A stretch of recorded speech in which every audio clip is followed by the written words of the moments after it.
This is Eagle-Eyed Football, where we dissect the game that you love so dearly from an eagle-eyed view. So if you're a G&A merchant, you might not like what we're about to share. But either way, sit back, relax, and get your popcorn ready. Eagle-Eyed Football, like, share, subscribe. Good evening and welcome to Eagle-Eyed Football. So the first stream, and really excited about this. I'm excited to have on two of my boys, family, for this season review. And the season review is linked to Arsenal Football Club. So I'm going to add them in. What's happening? Evening. Yeah, it should be an interesting discussion. Most definitely. It should be an interesting discussion. But Ollie, first, you'd like to introduce yourself, a little bit about yourself as well. Yeah, no, I'm Ollie. As you can see, I'm an Arsenal fan. I'm in the process of moving over to Man City, but I'm still with Arsenal. So depending on what happens in the next couple of seasons will depend on my long-term future in the club, to be honest. But nah, man, I'm happy to be here and I'm happy to sort of see where this conversation takes us today, man. I appreciate it. Mike? You've been looking at my notes, Ollie. I can't even see Mike. Where's Mike? I can't even see him. I can see you, bro. Don't worry about that. Name's Mike. I'm the brother of Ricky here at Eagle-Eyed Football. I'm a committed Arsenal fan. As you know, it's been a bit rocky late. We stay on the road. And yeah, just certainly looking forward to seeing what takes place through this conversation. I know there's going to be a lot discussed. Playing devil's advocate in some aspects of this conversation, man. So yeah, let's run with it. Just make sure you like and subscribe. That's right. Right. Absolutely. And to be fair, I'm looking forward to this devil advocate part because I've got my popcorn ready. So shout out the popcorn gang. I don't have mine. I'm on a little diet. No, let's kick off. It's been an interesting season. And definitely one thing really took precedent over the season, and that's the European Super League. So just obviously just share your thoughts on that, how you felt when it was announced, what your thoughts are on the owner regarding it, and beyond.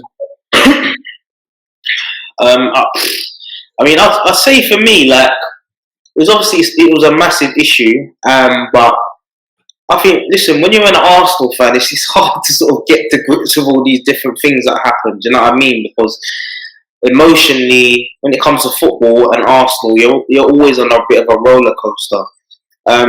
But for me, definitely, the Super League was a massive kick in the teeth for fans globally, and especially as an Arsenal fan.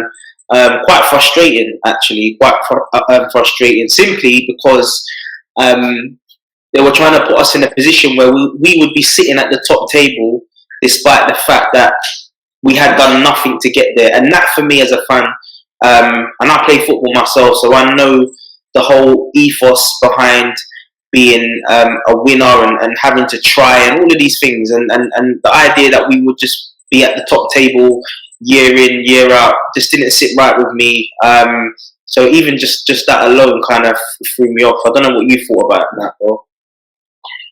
No, I'm in total agreement personally. I think just the manner when we sort of came about, it was one of those things that sort of snuck in there amid, so much important news that was taking place in the world. So you can see that there was an agenda. Ultimately, when you look at it, you look at sort of the major clubs and who they're ran by at this moment in time. They're ran by wealthy people, and for the most part, these people don't necessarily have a genuine interest in football and the competitive aspect as well. Do you get what I'm saying? This was a money-making scheme. You could sort of equate this to maybe like a little EMA for those that were going to college and stuff like that. EMA, a little bursary. So like similar to what he said, as an Arsenal fan, to be fair, I was relatively numb by the time it sort of came out anyway, with regards to what was taking place with Arsenal in the league, and I believe we were still in the Europa at the time. So I just knew it would be something that would bring about a level of, discord And I'm glad that the fans reacted in the way they did, because ultimately the fans are the ones, or we the fans that sort of make up the game. Do you understand? With our commitment, the amount of money and stuff that we spend supporting a team, the loyalty that we show. Ultimately, I'm happy that it was rebuffed, but I don't think it will be the end of us hearing about the European. I weren't really trying to hold porn in that anyway, because Arsenal, we would have definitely been bottom of just weren't really feeling that. Yeah. No, and they're just on that note of the fans. Yeah, there seemed to be a lot of protests that were happening, especially across the bigger clubs. But your neighbours didn't seem to have a successful protest. Why do you think that was? They're not a big club. Simple as that. That's the reality. They're not. Listen, them not down the road. They're not a big club. Simple. They're not a big club. Simple as that. You know, to be a big club, you need to have won trophies. You need a history, and as far as I'm concerned, they don't have one. We don't even talk about them boys down the road anyway. Don't talk about them. You know, I was going to bring up this topic a bit later on, but since it's kind of like seamlessly flowed into it. As a club, are Arsenal out of the traditional Big Six? Well, if you're looking historically, defining the Big Six typically weren't necessarily defined by what was taking place on the pitch. You considered other aspects with regards to the history of the club, the amount of trophies won in the past, those clubs that attract certain players, the bigger infrastructure, etc. And that's what you used to look at. Obviously, in the past couple of years, playing wise, we probably struggled to make it there within the league and stuff like that. But I'm an honest guy. I'm an honest Arsenal fan. If you're talking about ability on the field and what we're showcasing, we are nowhere near the Big Six, and our league standing is evidence of that. You're not going to hear from me that we're still part of the Big Six. No, we need a massive overhaul, and it's come to that point where other teams who are building slowly but surely are literally usurping us. So for me, that's just the real. At this moment, I wouldn't consider ourselves a Big Six within the league if we're talking about the playing aspects. And our league position this season, I believe we were 8th. I don't 8th, 9th. I don't even know down. It clearly shows it. Yeah. The thing is, as Matt said, I think it just depends on what you define as the Big Six. And Matt's done a good job really of separating two different things. So you've got the way in which that we're playing and where we are in the table. But then obviously as a club in terms of our history, as a club in terms of, the revenue that we get and our branding across the world. Yeah, based on that, we are a Big Six club. But for me, that's not important because I only care about what happens on a football pitch. So if we're talking about what's happening on a football pitch, we are definitely not a top 6 club, and we've got a hell of a lot of work to do and a lot of investment to do in order to even get anywhere close to that next season. Yeah, and the reason I brought that up, because obviously we were talking about Tottenham, and some will say that Tottenham are in it and Arsenal are not. But then, like you said, you look at the trophies and such, and I think they're just basing it off league position. So where do you stand with it? If you were to have a top 6, who would they be in for you? Who would they be for you? Tottenham is not in my top 6, period. No. And to be honest, I don't even like top 6. It invites other clubs that probably don't have that stature or that state to be seen as a club at this point in time. We're looking about the last couple of years. You're looking at Man City. You're looking at Liverpool. You're looking at Chelsea. You could squeeze in United there, and I think that's pretty much it. No one else at this moment in time matters. So back in the day, it was the top 4. I don't know where the top 6 has come from. Do you want maybe to fit into? I think just to appease clubs like us, to be honest with you. Because as you said, back in the day, growing up, it was only ever spoken about the top 4. But I think with the likes of Man City and all the money that they've put into the game, and obviously with Chelsea, I think they've had to sort of start thinking about other things. But I would like to even think. I would say Leicester at this moment in time for me would be in that top six based on purely playing ability. I just think the thing that they lack, and the thing that they struggle with in terms of even staying in that, or getting into that top four consistently, for me, it's just about a squad. But I think if you look at their starting 11 and you compare it to the likes of us, I think they're definitely up there. Do you know what I mean? It's just that when they get injuries to the likes of maybe Ndidi or Madison and Vardy, and they just don't have replacements for them. Do you know what I mean? But if they did have those, then you'd be talking easily top four, in my opinion. I agree. Yeah, you could see like over the last couple of seasons they've kind of like tailed off towards the end. This season more so due to, unfortunately, their players went and broke COVID rules, so they had to like have a disciplinary action and miss some games and such. But yeah, the way Leicester's run at the minute is phenomenal. You see all the scenes when they won the FA Cup against Chelsea, that like their owner is a massive part of that. You know, you can tell it's a family sense. So that brings us on to Kronke. I'll leave you lot take the floor with this because you lot know about him more than I do, but it just seems like it's a total train wreck. Listen, where do we start with this one? It's funny because I was actually in LA roughly 2 years ago, and obviously he's the owner of the Rams. And I remember going over there and sort of seeing the stadium that he's building over there, and it looks like a coliseum. And you can see that, you know, obviously the money that making through Arsenal, everything's pretty much going over there. Do you want about an American owner? Firstly, they don't really give a damn about football, soccer, as they would say over there. You can see that he's not really invested in Arsenal in the sense of, you know, what happens on the pitch. He's never really attending games. You send his son there once every year. It's Christmas or something like that. Who also doesn't give a damn. And ultimately, the money that they are making is not being heavily invested into the necessary things that we need within our club. Do you understand? And you can see over the course of his tenure, it's affected certain things in regards to the standard of players that we're attracting. I mean, once upon a time, we had the likes of Henry, Vieira, Bergkamp, some serious heavyweights. Do you understand? We're going into the market and we're fishing for people like Cazorla and stuff like that. All of a sudden, that's changed. We're getting linked to, you know, man like Sander Berge, these Sheffield United, Vikings, whatever. I don't know. Do you get what I'm saying? He may be a talented player, but come on, like these are the players that we're getting linked to, and for me, it's a major concern.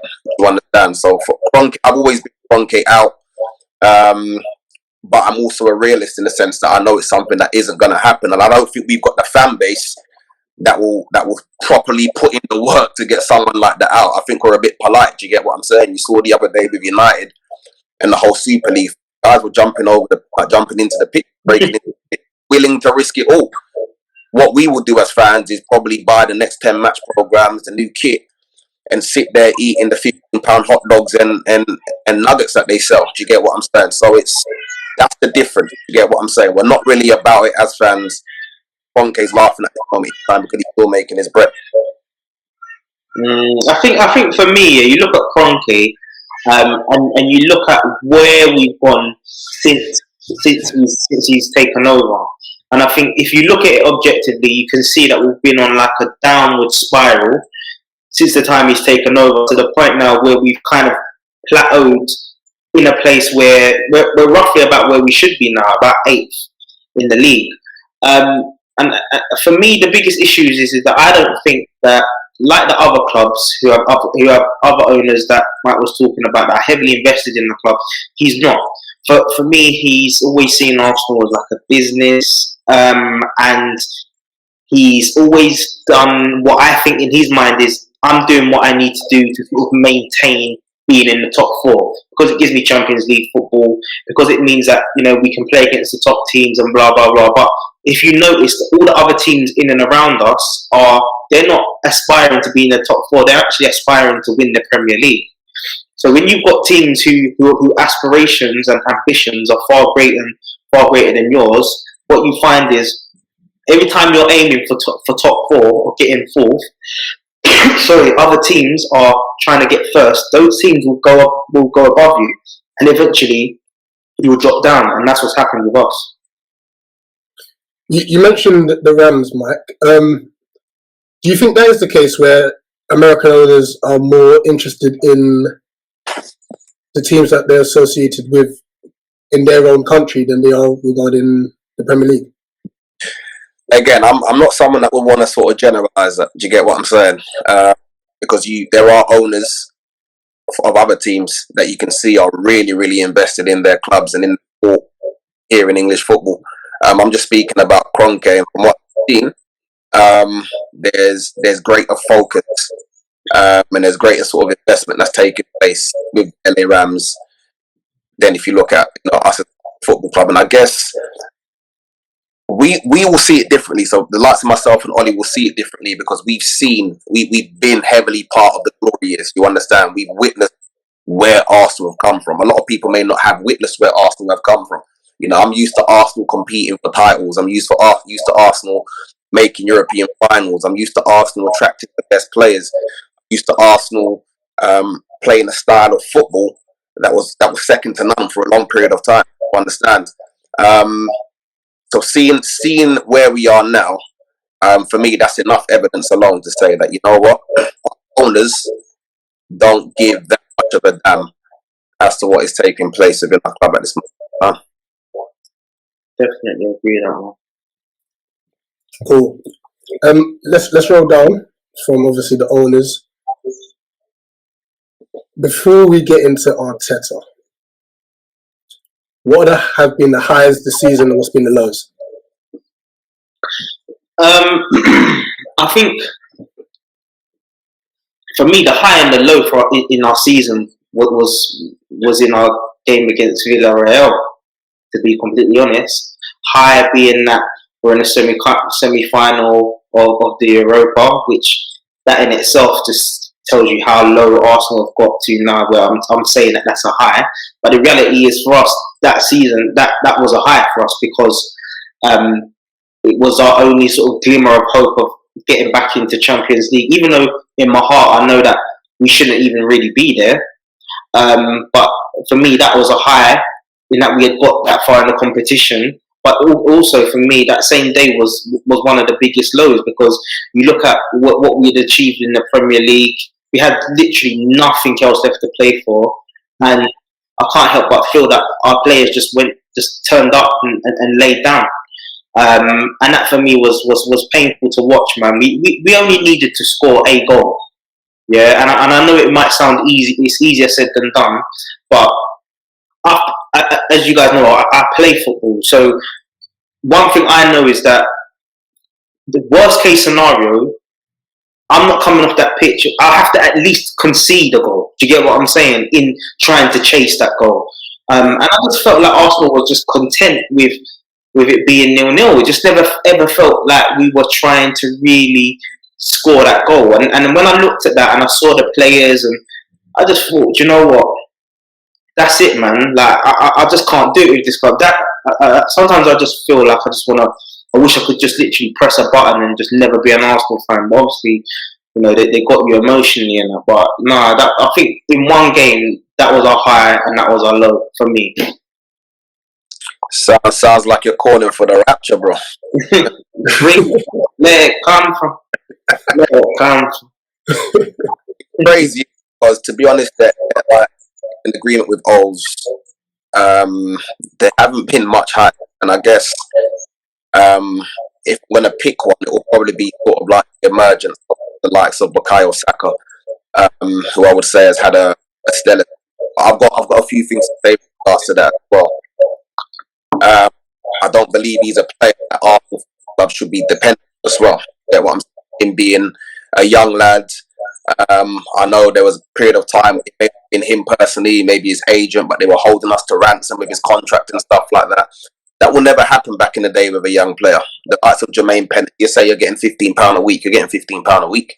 Do you get what I'm saying? And you're wearing the number 86, you do as you're told because it's Arsenal Football Club. But this is how far we've gone backwards in the sense where we're struggling to sort of like negotiate deals with players like Saka and even Folarin Balogun. Do you get what I'm saying? Again, another youngster who you would expect to want to jump at, obviously signing a contract with Arsenal, but they're now at the stage where even as young lads, they can literally, again, hold us to ransom until we give them the deals that they're looking for.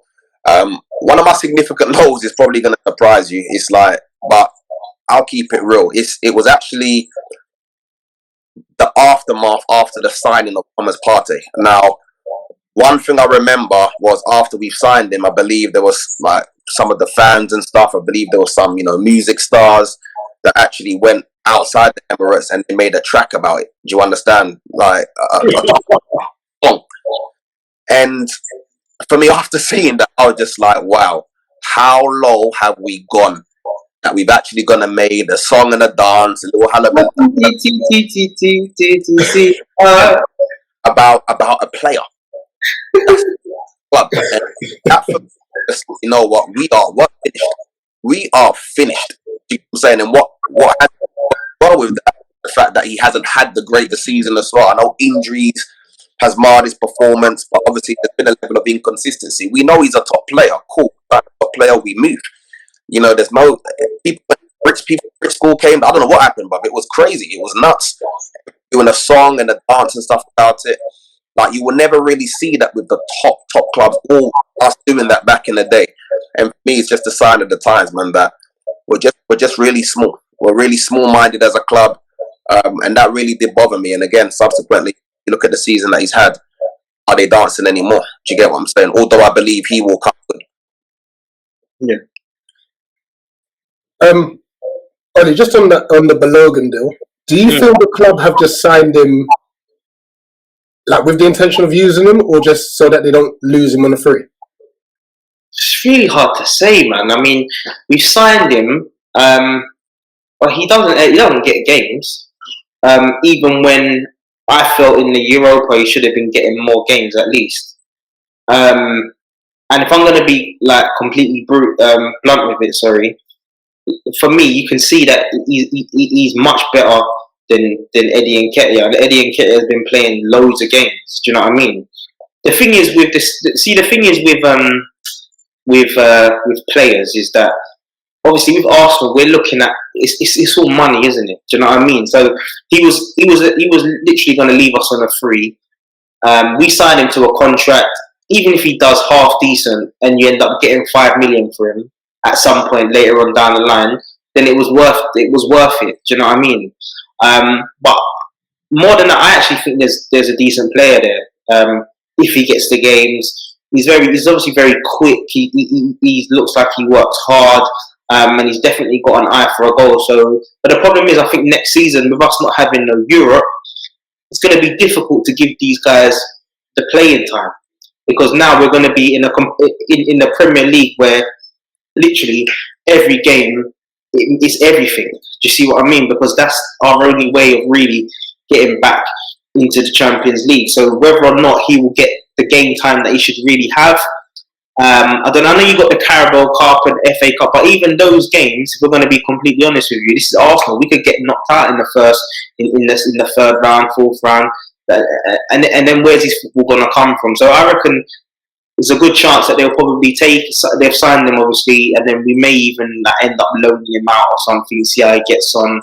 And if he does well, we could probably sell him on or bring him into the team. But I don't know, man. I'm quite confused with Arsenal when it comes to how we manage some of our players and stuff. It doesn't really make sense to me, man. It's very interesting to see what the future holds, especially for the young players. I definitely agree with that. With Saka, who's now obviously in the England squad for the Euros. Smith Rowe, he seems to have come up and had a very decent season. But yeah, I guess that all comes down to the manager, what he prefers. So I'm going to assume you're both Arteta out, sorry. No, Ollie can go out as well still. But look, again, I'm a man of perspective in it. Arteta would never have got the job in the first place.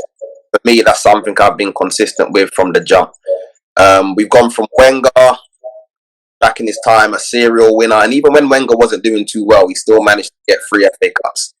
To obviously Unai Emery, who had a level of experience, obviously was quite decorated in Spain through the Europa. He went to PSG. I know it's a bit of a farmers league; anyone can win it, or PSG always win it. Sorry, won trophies there, and I think that was a time where after he had gone, that was a time where we needed somebody that had, you know what I'm saying, that was a bit decorated. Man.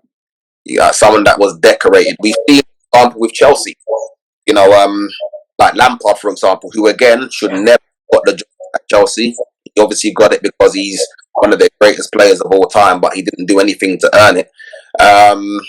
They made the decision to get rid of him, and look what it's resulted in. And you could even say, without Tuchel winning the Champions League, you could say that there's been a significant shift in their tactics, in their mindset. Do you understand? Like, that team refused to lose. They refused to give up a goal. There's a level of pride there. So for me, going back to Arsenal, like, it was a wrong choice to pick Arteta, but we knew that it was always going to be the choice they make, because Arsenal requires somebody that's just going to comply. Someone that's not going to come in and shake the system and stuff. And Arteta is going to be that individual. You know what I mean? Him working at Arsenal was like, you know what I mean, him opening presents on Christmas Day. Yeah, what I'm saying? He's won a lot. He knows that. You understand? So, and that's no real disrespect to him. I think there are certain things that he has well. But for where we are and where we are trying to get back to, he certainly, for me, wasn't the man for the job and isn't the man for the job at this moment in time. We need somebody, we need a heavyweight. It's as simple as that. You look at the league position, and I know many people will talk about, what we've done after Christmas. So we've got, the second or third most points since Christmas. I'm not interested. The season ain't from Christmas to May. The season from September or August to May. Do you understand? So we look at the season as a whole, and we've been poor. Ultimately, we've been poor. We've lost 13 games like that, and that's inclusive of many home games as well. I feel with us back in the day, teams used to fear us. Do you get what I'm saying? They used to look at the team shit and be like, oh, Henry, oh, Bergkamp, yeah, Perez, oh, Ola. Do you understand? Now they're looking at it thinking, cool, I can have a go at maybe a Laka, or I can have a go at Xhaka or Bellerin's, right? Do you get what I'm saying? Me, that's been the issue. One thing I do want to allude to, you said something earlier, Smith Rowe having a great season, whatever. I think he's been okay, and that's another thing that we do. We overhype certain players. You understand? Yeah, he's coming, he's worked hard and stuff, but for me, I don't want him to be overhyped, because he will eventually be the person that they stick in the 10 position, and we certainly need more than that. If you look at his return, he's played 31 games this season, I believe. He's got 3 goals and 6 assists or something like that. Yeah, we shouldn't be putting too much pressure on him and stuff like that, but I mean, we're calling him the Croydon Kevin De Bruyne, and again, that's another sign that we're a small club, because we're calling him a player that is still in our league, that's still playing football in our league. We're comparing him. Embarrassing. Point blank period. And that's nothing against Smith Rowe. It's not him that's sort of obviously creating these nicknames and stuff like that. But again, it just shows that, where we are. But for me, Arteta, I think he would have been better off perhaps starting off somewhere lower. And then obviously making that transition, depending on how he does, into a bigger club. And we need someone better. Simple. Yeah, I mean, for me, I would say at this present moment in time, I'm definitely on the fence of Arteta Out. And there's so many reasons why to support what I'm saying. But one thing I would say is that it doesn't help when you've got owners like ours that put him in that position in the first place. You see what I mean? And someone's got to take responsibility and accountability for the position that we're in. Now, as the manager of the team, obviously he needs to take some flack for where we are in the league. But then at the same time, I put it to you guys because you both work in schools. So if you was working in a failing school, so a school that was used to be high achieving, now is really, really poor to the point where you need to get a new head teacher in to come and shape and to reshape the school, and you're not going to go and get someone who's been a teaching assistant for the last 3 or 4 years. Doesn't make sense. You're going to get someone who's got a bit of experience, who knows what to do, who knows how to manage different personalities, who knows how to put people in the right places. There's so much to it. It's not. This ain't like Football Manager. Do you know what I mean? Where you just press a few buttons. Like, there's so much to being a football a manager, and not just a manager of any club. We're talking about Arsenal Football Club, one of the biggest football clubs in world football. So I'm definitely Arsenal Arteta out, but at the same time, as a fan, we are where we are. He's not going. So do I want him to win every single game next season? Of course I do. Do I want him to do well? Of course I do. But the reality is that I do feel like at some point, there's two things that Arsenal either need to do. They either need to sack him and get a manager who knows what he's doing, in a sense of got lots of experience and can literally, like when you get a sponge and you're squeezing the last little drip out of it that can get the best out of this club, or you give Arteta, who isn't obviously the biggest or the best manager out there, but you give him with adequate tools so that he can at least compete. And he can't turn around and say, well, sorry, the squad's not good enough. Because I think that's one of the things that he's been able to do throughout the season, is kind of fall back on, the team's still not where it needs to be, blah, blah. Let's get that situation eradicated. Let's give him the players that he wants, and then let's see how he gets on. If he drops off, then I think there's no other option but to sack him. But if he does well, then you see how it goes. Do you know what I mean? But see, if Arsenal, it's all about penny pinching. They go for Arteta because they know it's easy to sack him. He's not gonna rock the boat too much. He doesn't come with, all the biggest managers. You come to a club like Arsenal, the first thing you say before you even sign on a dotted line, what's the budget? What's the budget? And if you're not saying the right things, it's okay. No worry, because no big manager wants to put their name to a failing project. But if you're going to give the manager the resources in order to get the players that he needs in order to compete, then they will come. But the only reason why we got Arteta is because for him it's like, oh my God, Arsenal, oh mate, this is lovely. It doesn't matter what players. For him, it's just a big opportunity. Do you know what I mean? It's like, if you ask me to manage Arsenal, I'll go and do it. I don't care. Take the money, innit? But yeah, I'm Arteta out as it stands, but I'm willing. Well, I ain't got no choice, but we've got to go and see what he does next season, and we'll take it from there. You mentioned Emery, and obviously he's now gone off and won the Europa League. How did it feel as fans to lose to Emery, especially after the way he got released? And do you think he got the chop? Was it fair to chop him at the time you chopped him? What's your thoughts? For myself, losing to Emery, to be honest, like I said, and I said it from the jump, I've already been numb. I've numbed me. Do you get what I'm saying? So losing to Emery was sort of like the ice cake. Get what I'm saying? You end up sacking the manager that comes back. Competition that put you back into the top, top European position, be in the Champions League. Wow, yeah, I'm saying, like, I knew from there. Let me just start watching the NBA. Let me just start watching the play. But this is long. But was we right to sack him? I think we were right to sack him. Like, I'm not sort of disputing that. I feel like with his tenure at Arsenal, there was a lot of things literally going wrong. Do you get what I'm saying? You always hear things sort of like in the pipeline. They spoke about player unrest, etc., amongst other things.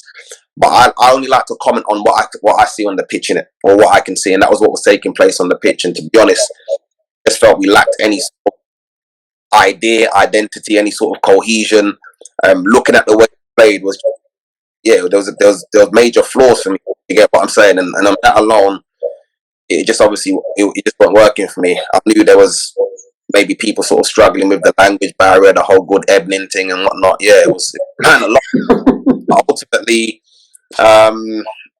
that's not knocking him as a decent manager. But again, the person that comes to Arsenal Football Club has to be a serial winner, and not just a serial winner, somebody that is sort of known for man management. Do you get what I'm saying? That can literally come and turn Bellerin from being a basic right back into the best right back in the world just from what comes out of his mouth. Do you get what I'm saying?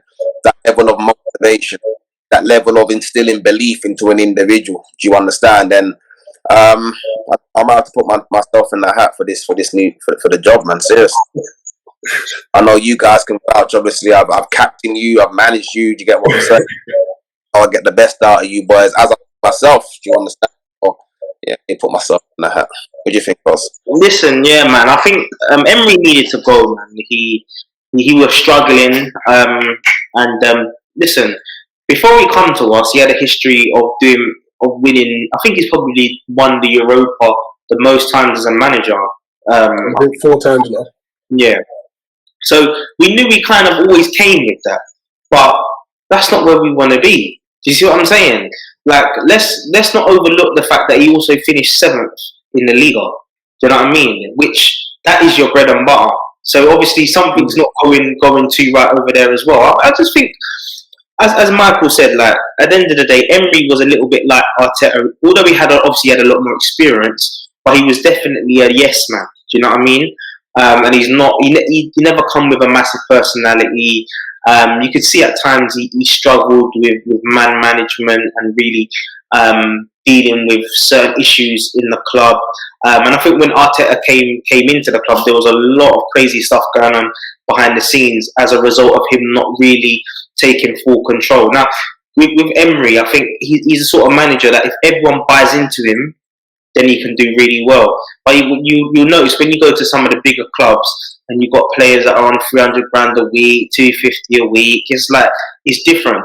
The way they want to approach games it's completely different, and they kind of almost need to have that same level of awe when they're dealing with a manager as almost like as a fan. Do you know what I mean? So when like I don't know. So if Pep walked into Arsenal as the manager, all of a sudden everyone's like thirsty, like, oh, bro, yeah, you want me to do? Okay, no, I'll do that. I'll stand here. I'll come in early. Like whatever he says, they will do because of his pedigree.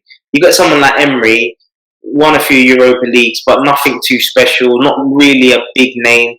It's like after a period of time, people are just gonna be like taking liberties, laughing at him during training because he can't talk properly. Like I could imagine. Just banter, do you know what I mean? I hear that. From the outside looking in, hence the channel eagle-eyed, kind of looking down at your club, and looking at Arteta specifically, it seemed as if his man management skills took a real blow this season in how he dealt with certain players.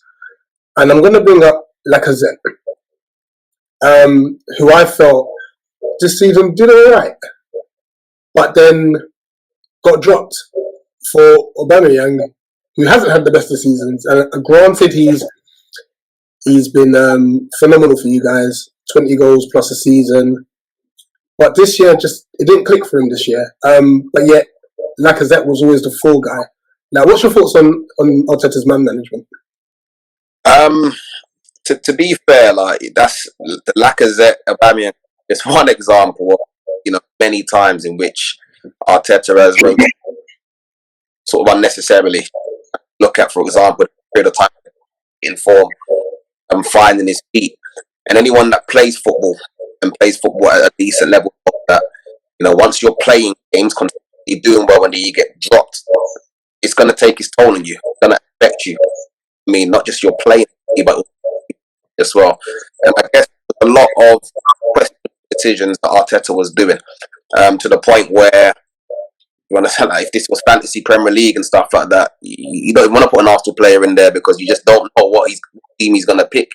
We obviously understand the need for rotation and things like that, but I think this also just comes down to knowing your players as well and knowing the moment. Do you get what I'm saying? If your top players, or if your players are performing consistently at a decent level, you stick them in. Do you get what I'm saying? These are professional athletes. Like I feel like sometimes they use the whole rotation thing as well. Much like, so these men can play 2 games a week. Do you get what I'm saying? They're fit enough, they train every single day, etc., they can do that. They ain't necessarily a need to rotate at certain times. Do you understand? If you look at, I'm sure if you look at perhaps like a lot of the top clubs and stuff, you look at Chelsea, do you understand? They've had that 5-3-2. You're seeing the same faces. You're seeing Aspilicueta. You understand? You're seeing Reece James, etc. You're seeing Rudiger. Obviously, he had an injury. You're seeing Thiago. So you're seeing the same players. But with us, always like, if this person's going to play this week, then maybe that person, then maybe this person. And what that does to the players as well is probably bring about a level of confusion. Do you understand? Like, they may not necessarily think, cool, I'm not going to give my all because I may not necessarily be playing this week. Do you understand? That's what I think may have happened at certain times. So that will ultimately affect the players, and that will ultimately affect the players and their desire to maybe want to work hard. I would love to question Arteta and ask him sort of why he had made so many changes and things like that. I look at, for example, Martinelli as another example. Somebody that we could all sort of see from the eagle eye. We could all sort of see from the eagle eye that is an individual that when he's on the pitch, even if he may not score, the brother is hungry. Do you get what I'm saying? Hungry. He's starving. He's come from Brazil, probably come from like the little favelas and stuff like that. He's finally found himself in a position where he can obviously express himself. And I think when he's playing, you can see the difference. There's a level of energy that he obviously galvanizes the team just through his work rate and his endeavor. And then you're not playing this kid. Not playing this kid, but instead you're playing the likes of Willian, and it just confuses me. And I guess you talk about the Aubameyang thing. Like, Aubameyang has to play based on the fact simply. Like, Aubameyang's a very good player and he's a great goal scorer. Don't ever get it twisted. But he has to play simply for the fact that he's being paid 300 bags a week. Willian has to play. He's played 200 bags, 250 bags a week. That man have to play. You know what I'm saying? You're paying that money for these guys. They have to play, and that's probably one of the other issues that we have in the sense that money and wages, the distribution of wages to some of these players who I believe may be substandard, is sort of warranting them game time when there's other players that are hungry and showing that hunger and that talent that we should really be starting.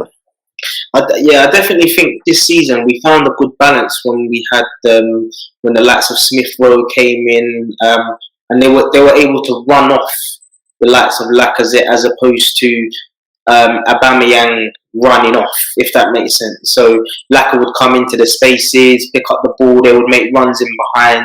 I think if you look at the game that we played away to West Brom, I think it was, where Smith Rowe set up, I think it was Saka, and Laka's come in and a couple of 1-2s, and we've done really well. So, but I think when you look at the likes of Aubameyang, as Mike said, money talks, man. Money talks, and not only does money talk, you can see he's clearly a big personality in the changing room.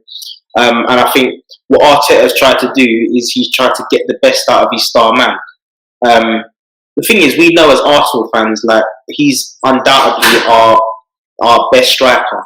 When I say best striker, I mean, like, when you're talking about goals scored, Lacazette can't even chat to him in terms of how many goals he's scored over the last how many seasons. Do you know what I mean? He's got pedigree there, and I think obviously it's always been a case of like, maybe this is going to be the game where he turns it all around and he goes on that run and he comes back to himself, but that never really happened this season. And to be fair, I think Lacazette ended up being top goal scorer. But even saying that, Aubameyang weren't that far behind him either. So it wasn't like he was going crazy. But I just think the balance of the team was probably a bit better when Lacazette was playing. But there's so many issues, man. I think obviously I reckon Lacazette will probably leave the season anyway. Because I just don't think we're gonna have scope to. We're not in Europe. We don't have all these extra games, and I can't see him staying around. And whilst we could maybe get 10, 15 million for him, and he's obviously on higher wages, I reckon we might look to do that as well. So we'll have to see what happens. Okay. Few things before we wrap up this stream today. I've got it down here as what do you need as a club? But let's have a bit of fun with it. What do we need? You are currently Arsenal manager. You can get rid of 3 and bring in 3, what do you do? Well, I'm a bring in God. We're gonna need him still. The Father, the Son, and the Holy Spirit. 100%. Because the first thing is, for Arsenal Football Club, we need more than 3. That's the first thing you understand. So I just put that out there first and foremost. But if you're looking at immediate positions that we may need to obviously rectify, and looking at, potential departures and stuff like that, I know we need another right back, because I know we're looking at Bellerin leaving. I don't believe he favours Cedric anyway, because you've seen that he's been sort of pushed to the side for like the likes of Chambers and stuff. So I'll say we definitely need another right back. I believe Xhaka could be leaving as well, so you're looking at a deep line centre midfielder to maybe Arteta. I know we're looking at Basuma, who I believe will be a very, very, very deep line. To be honest, like there's so many positions, man. Like I say left back as well, because I highly rate Kieran Tierney. But as he said himself, like he's very injury prone. Do you understand? And when he left, obviously we had to maybe deploy Backer there. We play Cedric there sometimes. I don't think that should be the case. If you look at the majority of teams, top teams, they have an alternative. Do you get what I'm saying? So would that be a starting left back or just a backup? No, it would have to be backup, man. Tierney's the truth. Good. Like Tierney's the truth. He's a quality left back. He's probably been, even though absolutely quite a lot of the season, he's probably one of our star players. When you look at his activity on the pitch when he has been there. Do you understand? So be a backup left back, a right back, centre mid, a backup goalie, a centre back, a winger, a striker, a new manager, and of course new owners. There's a bag in this club. Speaking of goalkeepers, I've seen reports today that you're linked with Ajax's keeper, Onana. Yeah, I've watched him. I've watched him play a few times. He looks like he's good with the ball at his feet. But I don't know. I know this might sound wrong here, but black goalies, it's just never.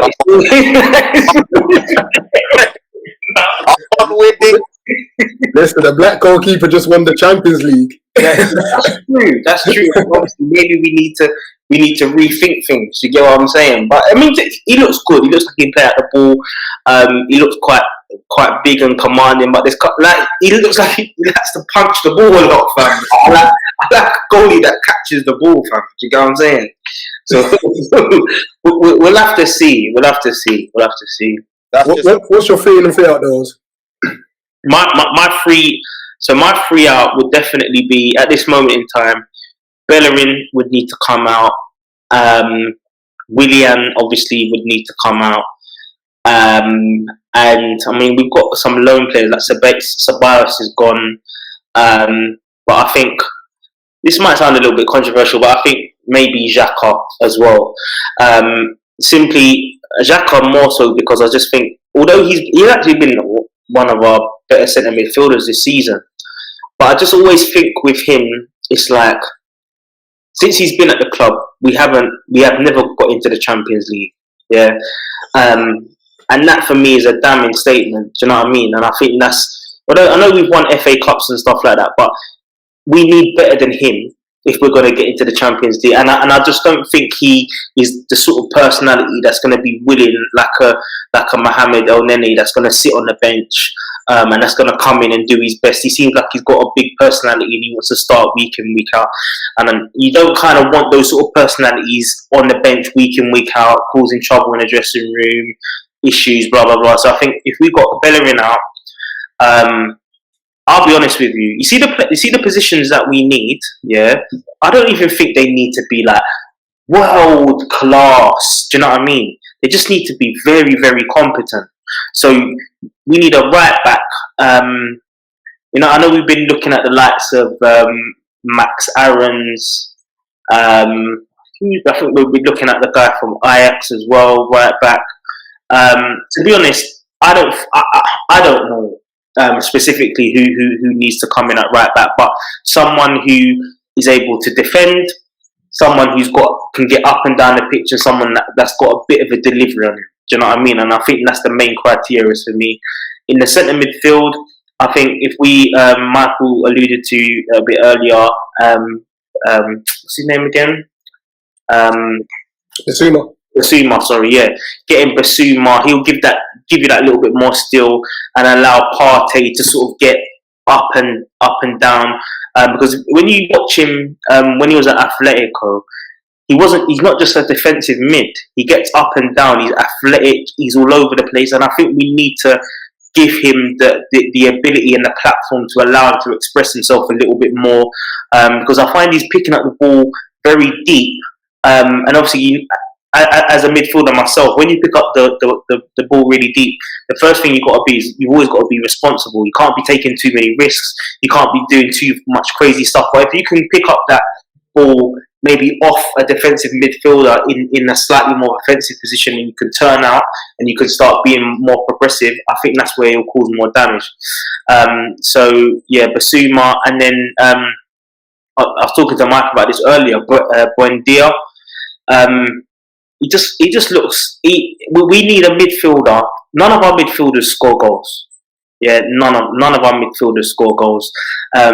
Even Smith Rowe, as Mike said, I think he scored like 3 goals this season. We've obviously got Willock, who just come in and just done a madness. But let's be real, like even with him, I'll take him in the squad, like maybe to cover Ceballos or something. But he's not gonna, in my opinion, take us into the top 4.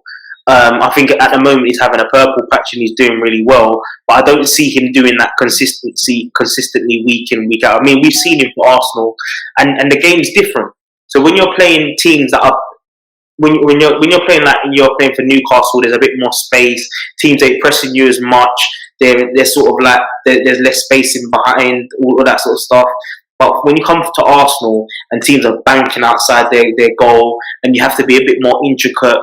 Those little running and all that, they don't mean anything. Like, do you know what I mean? You need to be a little bit better. So I think, for me, if we can get in Basuma, if we can get in Buendia, and we can get in a competent right back, I think, I'll be honest, that wouldn't even, I wouldn't be happy with that, by the way. Do you know what I mean? It's only because you're asking me this that I'm saying, but I wouldn't be happy. I would still call that like a 3 out of 10, based on what we need in order to get us to where we need to be this season. Okay. All right. Let's just end up with a quick fire answer to these 3 questions I've got here. So, first one is, how long would Arteta last? He's got 1 more season. You're asking us how long do you think he will last this season? Yeah. In general, would he last longer? Depends on what we do in the transfer window. But me knowing Arsenal, if I'm going to go based on what Arsenal do, he won't get past Christmas, in my opinion. Okay. Once again, based on the transfer window, where do you think he'll finish next season? 8th. It's real, man. It depends on what we do. One thing I've realised, man, these teams in and around us are strengthening and they have a level of identity. I don't see us of City, Liverpool, United, Chelsea, Leicester. Like even David Moyes has got things popping over there down Upton Park. Yeah, he's doing well, actually. What's happening over there? So Pochettino could be coming back to Tottenham, and when he was there, obviously, like things are relatively stable. So yeah, man, you're looking at 8th. And you're looking at 8th, really. Now it's interesting to say that with the merry-go-round with managers at the moment. Apparently, Nuno's talking to Palace, but then Everton's just let go of Ancelotti, so Nuno could go Everton. There's so much movement at the moment. And this is not to be disrespectful, but I think if Nuno is available, I think he deserves to go somewhere a bit better than Palace. I'm not going to lie to you. I think absolutely. I think Everton would probably be a better fit for him in terms of his progression, in terms of clubs. I think he's what he's done with Wolves has been like second to none. So I think he deserves probably a shot at one of the bigger clubs, and I think Everton is probably one of. Well, they're just somewhere where they're going to have a little bit more in terms of financial resources and that sort of thing. So yeah, I think if it wasn't for the financial restrictions, I think Tottenham would have been a decent fit for him. But Levy, I was talking to them though as well, but I don't know what's going on there. Yeah. And lastly, rate your season out of 10. 0.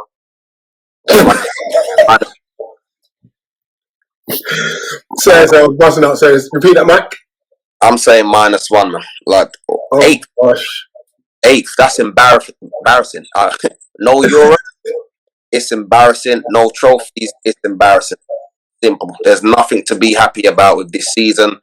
And like I said, you asked us the question, what are the highs? We were literally nitpicking. Like, there's nothing to be 100%. It's been a -1. I'm saying -1 because of us as fans as well. How stupid and fickle we've been with regards to like just some of our managers. I don't even banter other clubs anymore. That's how bad it is. No, we're not allowed to. Banter. We're not allowed to. We shouldn't banter any clubs. United lost Europa League the other day. You didn't peep from me. Do you get what I'm saying? Chelsea lost to Leicester in FA Cup. You didn't hear a peep from me. We can't say. Any Arsenal fan that thinks they can say something, they just need to shut it. Yeah? Shut it. But listen, bros, I really appreciate you coming on. Obviously, my first one. I had a really lovely in-depth conversation with you about your club. You can tell you're very passionate about how you want your club to move forward and whether or not it will. You know, so definitely appreciate your time. Lastly, Ollie, shout out if you got a channel, if anything you want to shout out, promote yourself. Yeah, just add me up on Insta, innit? Add me up on Insta. At I am Oliboy, OLIBOI. Add me up, man. Nah, definitely get on his IG. Brother can sing. Brother can sing. Mike, obviously, I know you're starting up a business. You want to shout that out? Yeah. Just big up Talent Acquisition Group. Our IG is at talent.ag. We are a talent agency. We sort of venture into many different industries, predominantly obviously football players there. So at talent.ag. My personal IG at MikeAmps_. So that's at MikeAmpd_. Alright. And most importantly, make sure we're following Eagle-Eyed Football. Make sure we like, make sure we subscribe. Come on. Appreciate that, my brothers. Appreciate that. Hey, listen, make sure when Eagle Eye buses, you put me on the payroll, bro. Also, let's get them subs up. Let's get them up. We move from there.